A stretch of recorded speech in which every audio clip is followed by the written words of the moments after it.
नमस्कार दोस्तों। एक बहुत ही अच्छी अपॉर्चुनिटी आई है उन स्टूडेंट्स के लिए जो एचआर या फिर लेबर लॉज की पढ़ाई करके रखे हुए हैं। क्यों?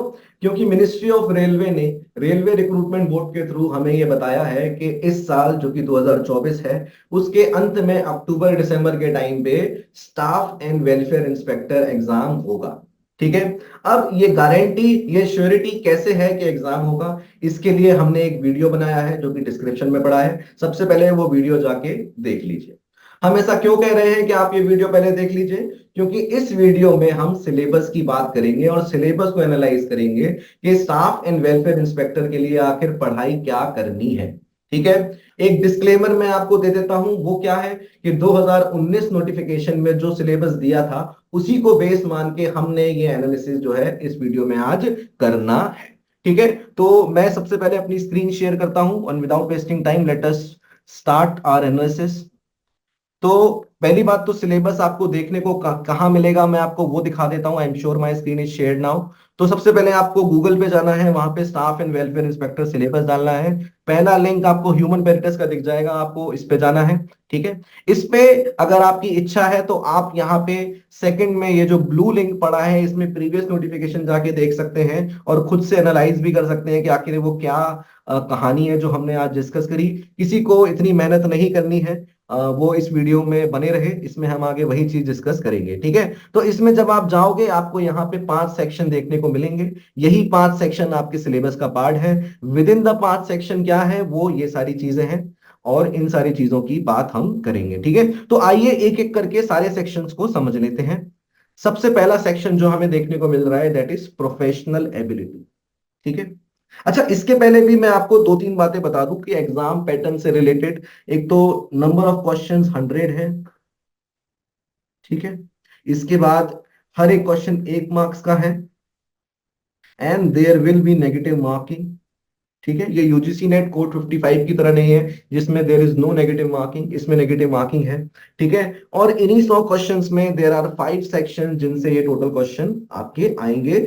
एक और बहुत ही जो कहते हैं ना कि जो बहुत ही अट्रैक्टिव या रॉकिंग बात इस एग्जाम से एसोसिएटेड है वो क्या है कि there will not be any interview और based on the 2019 exam process analysis, जो अगर इस साल भी अगर अप्लाई हुआ तो आपका डायरेक्ट रिटर्न से सिलेक्शन होगा, यानी रिटर्न का वेटेज हो गया आपका 100%। ठीक है। बहुत ही अच्छी बात है। एग्जाम पैटर्न का भी जो हमने वीडियो बनाया है वो भी डिस्क्रिप्शन में पड़ा है, उसको भी आप एक बार देख लीजिए। अब आते हैं आपके सिलेबस पे और सबसे पहला सेक्शन जो उन्होंने मेंशन किया दैट इज प्रोफेशनल एबिलिटी। ठीक है। तो प्रोफेशनल एबिलिटी टोटल 7 पॉइंट्स में आपको यहाँ देखने को मिल रहा है। इसको हम अपनी भाषा में थोड़ा सा तोड़ते हैं और सबसे पहले लिखते हैं लेबर लॉस। ठीक है। लेबर लॉज जो कि सारी ही एचआर की पढ़ाई या फिर जो एचआर रिलेटेड एग्जाम्स भी होते हैं जैसे असिस्टेंट लेबर कमिश्नर या कोई और एग्जाम, उसमें लेबर लॉज का महत्व बहुत ज्यादा है, तो इससे आप बच नहीं सकते। ठीक है। तो अब देखते हैं लेबर लॉज में एक बहुत ही अच्छी बात करी है कि असिस्टेंट लेबर कमिश्नर के एग्जाम के जैसे ही इन्होंने डिस्क्रिप्शन दे दिया है कि आखिर वो कौन से एक्ट है जो आपको पढ़ने हैं। तो आईडी एक्ट पढ़ना है, ट्रेड यूनियन एक्ट पढ़ना है, industrial employment standing order act पढ़ना है एंड सो ऑन। ऐसे करते करते मुझे जानकारी मिल रही है इसी चीज को देखते हुए कि देयर आर टोटल 13 लॉज जिसकी मुझे पढ़ाई करनी है। ठीक है। 13 से 14 बिल्कुल मत करना है, जो 13 दिया है वो यहाँ पे आपको पढ़ना है। ठीक है। ज्ञान वगैरह सब बाद में आप लोग लेना, अभी एग्जाम की तैयारी में इन्हीं 13 लॉज तक आपको आपको फोकस करना है। दूसरे दूसरे टॉपिक पे आते हैं। दूसरा टॉपिक जो है वो है आपका पहले 4 तो हमने कवर कर दिए हैं, कंप्यूटर एप्लीकेशन। ठीक है। कंप्यूटर एप्लीकेशन भी एक सब्जेक्ट है जिसके सवाल भी आपको देखने को मिलेंगे और इसकी भी पढ़ाई आपको करनी है। ठीक है। तीसरे आते हैं, तीसरा है आपका आरटीआई एक्ट।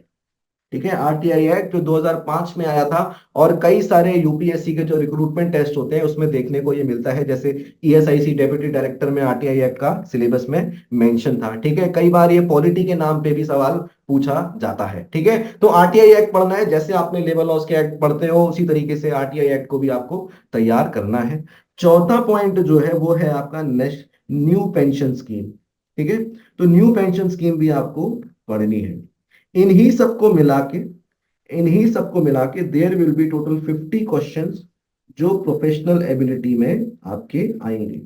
अब देखिए, इन पांचों सेक्शन में अगर मैं प्रायोरिटी डिसाइड करूं, मैं पढ़ने बैठूं डे वन में आखिर मुझे क्या पढ़ना चाहिए, तो भाई समझ में आ जाएगा कि 100 में से 50% तो प्रोफेशनल एबिलिटी से ही आ रहा है। तो मैं सबसे पहली प्रायोरिटी में इसको ही डाल देता हूं, प्रायोरिटी नंबर 1। ठीक है, तो प्रोफेशनल एबिलिटी की कहानी डिकोड हो गई। अब दूसरी कहानी में आते हैं, दैट इज सेक्शन 2। अब सेक्शन 2 क्या है? सेक्शन 2 में लिख तो ये जनरल अवेयरनेस लिख रहे हैं, बट इसका सही नाम ओशियन है, यानी कि एक सागर है जिसमें बहुत सारे सब्जेक्ट इन्होंने यहाँ पे डाल दिए हैं। ठीक है, तो इस सागर पे हम आते हैं। इसमें क्या है, अब एक एक करके देखते हैं। Current affairs, Indian geography, culture and history of India, freedom movement से related, polity, constitution, Indian economy, environmental issue करा लिए, world sports, scientific technology and etcetera लगा दिया। ठीक है, तो कुल मिलाकर देयर आर मल्टीपल सब्जेक्ट्स जो आपको जनरल अवेयरनेस में पढ़ने हैं। ठीक है, और टोटल क्वेश्चंस में इसमें लिख देता हूं, so there will be around 15 questions, जो based on the 2019 notification analysis हमें पता चल रहा है कि 15 क्वेश्चन इसके आएंगे। ठीक है, एक दो बातें आप यहाँ पे अभी समझ लीजिए कि जनरल अवेयरनेस जो है, अगर इसमें मैं आरओआई की बात करूं तो आरओआई जो है इस सब्जेक्ट में हमेशा ही कम रहेगा।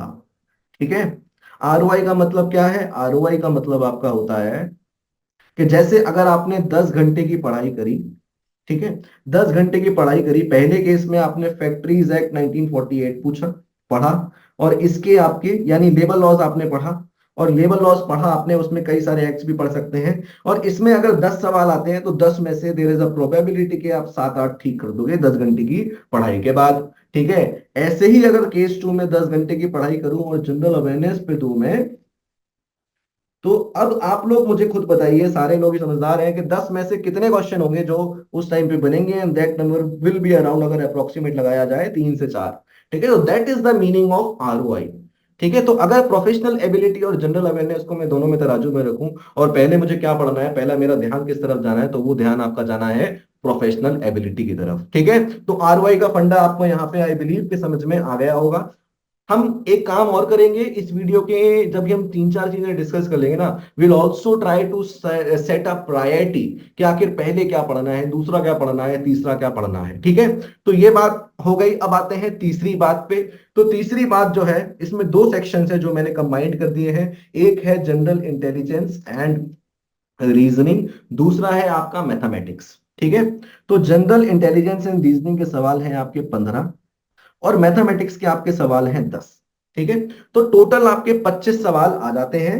और अगर हमारी आम भाषा में इसको समझने की कोशिश करें, तो भाई ये एक्चुअली कुछ नहीं है, ये है आपका quant and LR, quantitative aptitude and logical reasoning. ठीक है, यूजुअली हम इसको साथ में ही पढ़ेंगे। ठीक है, तो अब इसके विद इन द टॉपिक क्या है, analogies, alphabetic and numerical series, coding and decoding and so on. आप वीडियो पॉज कर लीजिए और इसको आप नोट कर लीजिए। मैथमेटिक्स में भी आपको सवाल देखने को मिल रहे होंगे यहाँ पे। ठीक है, अब देखिए, ये जो दोनों चीजें होती हैं, क्वांट एंड एलआर, अगर इसको प्रायोरिटी के कॉन्टेक्स्ट में समझना चाहें, तो एक्चुअली में भले ही इसके सवाल 25 हैं, बट अगर आप एक चीज तरीके से सोचो कि इसकी प्रायोरिटी भी बहुत ज्यादा ऊपर होगी। क्यों?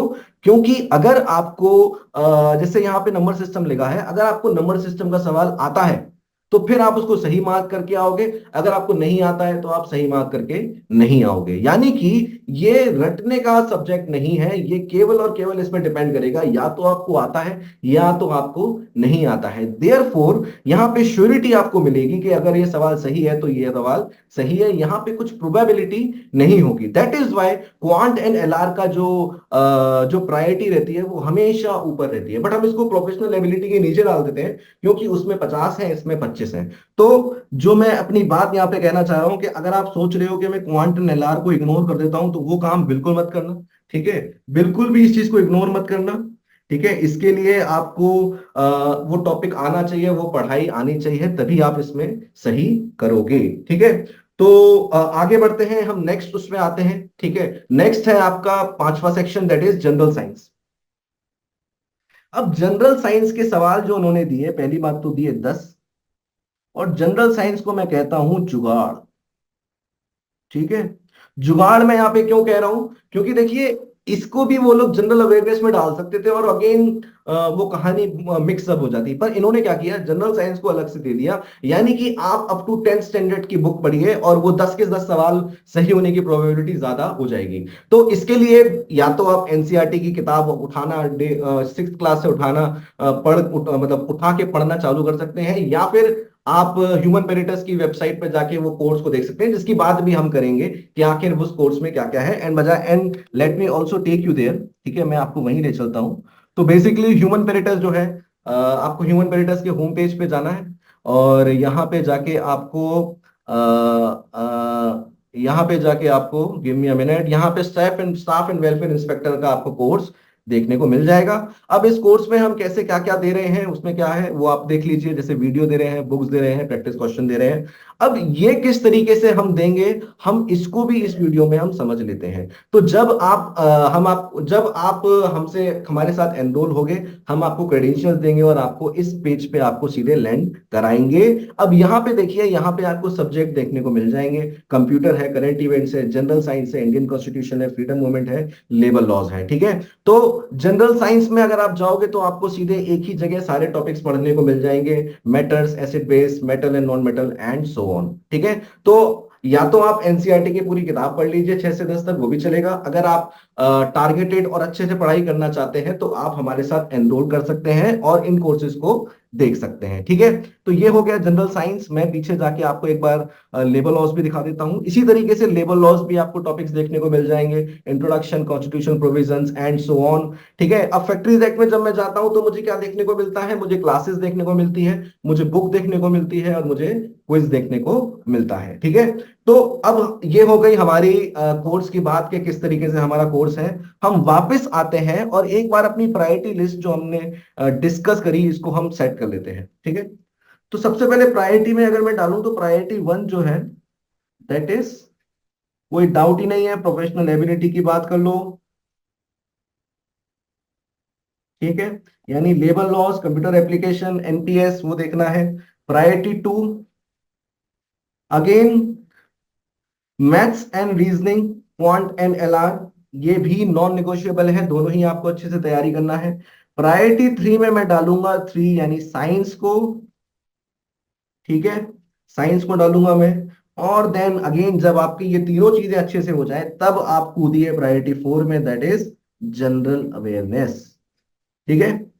तो इस तरीके से आपको अपने पढ़ाई का अगर आप चार्ट बनाएंगे, then it would be more beneficial, ठीक है।